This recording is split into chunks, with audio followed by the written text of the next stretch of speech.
I want to dig deeper here with Bloomberg's Javier Blas, who was part of this Bloomberg News investigation and reviewed some of these figures and accounts from Saudi Aramco. Javier, I want to start with some of the highlights.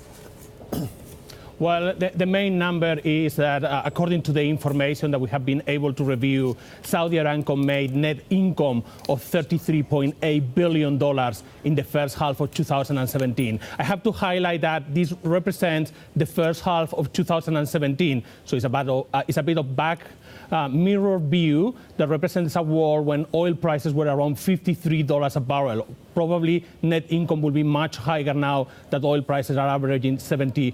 That is more than any other company that is listed in the planet. It's more than the big technological giants like Apple. It's more than JP Morgan, and certainly it's more than the five biggest international listed oil companies: Exxon, Royal Dutch Shell, Chevron, Total, and BP combined for that period, first half of 2017. So, Javier, connect the dots if we can at this point. What does that indicate, if anything, about evaluation, if in fact they did go forward with an IPO?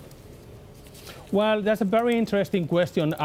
Prince Mohammed bin Salman, the Crown Prince of Saudi Arabia, has said that he thinks that the company is valued at least $2 trillion. Net income is certainly impressive, but when you look at other details like cash flow from operations, the dividend that the company actually is already paying to the Saudi government as a cash distribution on the period, that's what you see lower numbers, and it kind of a struggle to match the numbers that we have seen with that valuation of $2 trillion. Again, I highlight that this is a snapshot of 2017 first half, and obviously the numbers will be higher today. But if you look at the cash generation and the dividend that Aramco paid in the first half of the year last year was of $13 billion. That's a very large number, but ExxonMobil and Shell combined pay more or less the same. And obviously that combination of companies doesn't get even to $1 trillion in terms of market valuation.